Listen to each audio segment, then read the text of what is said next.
Ya, bismillahirrahmanirrahim. Assalamualaikum warahmatullahi wabarakatuh. Di sini kami dari kelompok 5 akan menjelaskan tentang Good Corporate Governance Perbankan Syariah.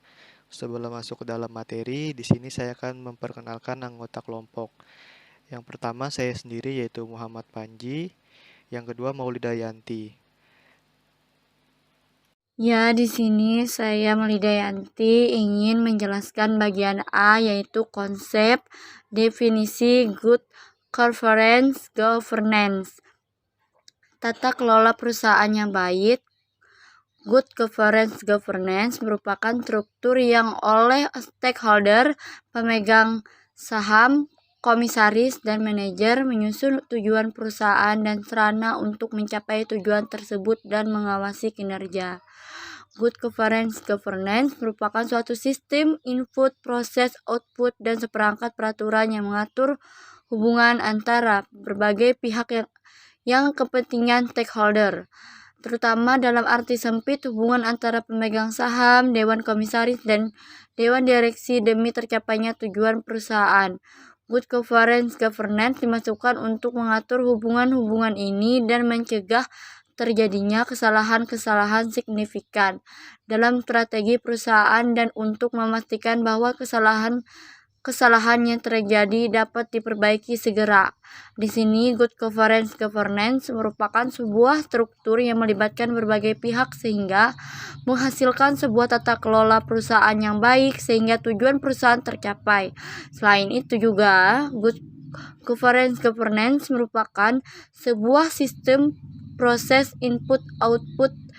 Dengan adanya sistem, maka kesalahan yang ada bisa diproses dan diselesaikan. Nah, itu konsep definisi dari berbagai pengertian Good Governance. Ya, di sini saya ingin melanjutkan lagi di bagian B, yaitu dasar hukum tata kelola yang sehat Good Governance Perbankan Syariah. Penerapan Good Governance terhadap lembaga keuangan di Indonesia bertujuan untuk meningkatkan transparansi atas praktek tata kelola perusahaan yang baik, mengingat adanya amanat sebagaimana diatur dalam Undang-Undang Perbankan dan POJK Nomor 55 atau POJK Nomor 3 Tahun 2016 tentang penerapan tata kelola bagi bank umum, sehingga diharapkan prinsip-prinsip Good Governance menjadi landasan operasional yang pada dasarnya bertujuan untuk meningkatkan keberhasilan usaha dan akuntabilitas perusahaan guna mewujudkan nilai pemegang saham dalam jangka waktu panjang dengan tetap memperhatikan kepentingan stakeholder lainnya. Dengan terimplementasinya dengan baik Good Governance di Indonesia, maka secara tidak langsung perlindungan secara ex ante bagi adanya krisis finansial di Indonesia dapat terwujud.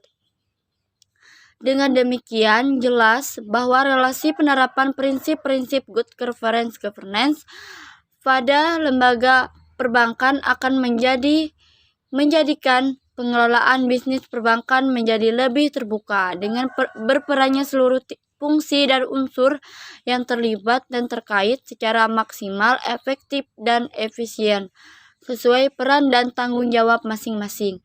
Dengan demikian, penerapan prinsip-prinsip Good Governance semakin menguatkan struktur kelembagaan sehingga mampu meningkatkan kinerja kelembagaan dan dapat bersaing dalam iklim bisnis yang semakin kompetitif. Ya, di sini saya ingin melanjutkan lagi di bagian C, yaitu urgensi penerapan prinsip Good Governance dalam praktik perbankan syariah. Good Governance merupakan suatu keniscayaan dan suatu kebutuhan bagi kegiatan usaha perbankan syariah dan unit usaha syariah. Hal ini lebih ditujukan kepada adanya tanggung jawab publik berkaitan dengan kegiatan yang telah ditetapkan dalam hukum positif yang berkaitan dengan dunia perbankan syariah. Secara yuridis, bank syariah bertanggung jawab kepada pemangku kepentingan yaitu nasabah penabung, pemegang saham, investor obligasi, bank koresponden, regulator, pemegang perseriaan, pemasok, serta masyarakat dan lingkungan sehingga penerapan good governance merupakan suatu kebutuhan bagi setiap bank syariah. Penerapan good governance merupakan wujud pertanggungjawaban bank syariah kepada masyarakat bahwa suatu bank syariah dikelola dengan baik, profesional, dan hati-hati, dengan tetap berupaya meningkatkan nilai pemegang saham stakeholder value tanpa mengabaikan kepentingan para pihak lainnya. Ya, di sini saya akan melanjutkan materi di bagian D, yaitu tujuan penerapan good corporate governance bagi bank syariah. Penerapan sistem GCG dalam perbankan syariah diharapkan dapat meningkatkan nilai tambah bagi semua pihak yang berkepentingan atau stakeholders melalui beberapa tujuan berikut. Yang pertama, meningkatkan efisiensi, efektivitas, dan kesinambungan suatu organisasi yang memberikan kontribusi kepada terciptanya kesejahteraan pemegang saham, pegawai, dan stakeholders lainnya, dan merupakan solusi yang elegan dalam menghadapi tantangan organisasi ke depan. Yang kedua, meningkatkan legitimasi organisasi yang dikelola dengan terbuka, adil, dan dapat dipertanggungjawabkan. Yang ketiga, mengakui dan melindungi hak dan kewajiban para stakeholders. Yang keempat, pendekatan yang terpadu berdasarkan kaidah-kaidah demokrasi, pengelolaan, dan partisipasi organisasi secara legitimasi. Yang kelima, mengendalikan konflik kepentingan yang mungkin timbul antar pihak prinsipal dengan agen. Yang keenam, meminimalkan biaya modal dengan memberikan sinyal positif untuk para penyedia modal, meningkatkan nilai perusahaan yang dihasilkan dari biaya modal yang lebih rendah, meningkatkan kinerja keuangan dan persepsi yang lebih baik dari para stakeholders atas kinerja perusahaan di masa depan. Ya, yang selanjutnya bagian E, penerapan prinsip good corporate governance dalam praktik perbankan syariah. Pelaksanaan good corporate governance pada industri perbankan syariah berlandaskan pada 5 prinsip dasar. Yang pertama, transparansi, yaitu keterbukaan dalam mengemukakan informasi yang material dan relevan, serta keterbukaan dalam proses pengambilan keputusan. Yang kedua, akuntabilitas atau accountability, yaitu kejelasan fungsi dan pelaksanaan pertanggungjawaban organisasi bank sehingga pengelolaannya berjalan secara efektif. Yang ketiga, pertanggungjawaban atau responsibility, yaitu kesesuaian pengelola bank dan peraturan perundang-undangan yang berlaku pada prinsip-prinsip pengelolaan bank yang sehat.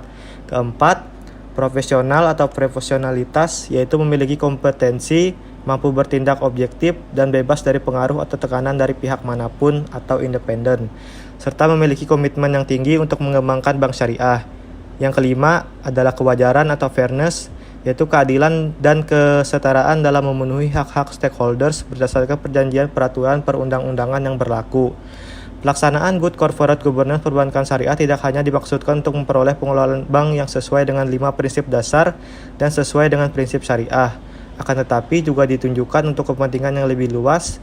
Kepentingan tersebut antara lain untuk melindungi kepentingan stakeholders dan meningkatkan kepatuhan terhadap peraturan perundang-undangan yang berlaku serta nilai-nilai etika yang berlaku secara umum pada industri perbankan syariah. Ya, sekian presentasi dari kami kelompok 5. Apabila ada kurang dan salah, mohon dimaafkan. Terima kasih atas perhatiannya. Wassalamualaikum warahmatullahi wabarakatuh.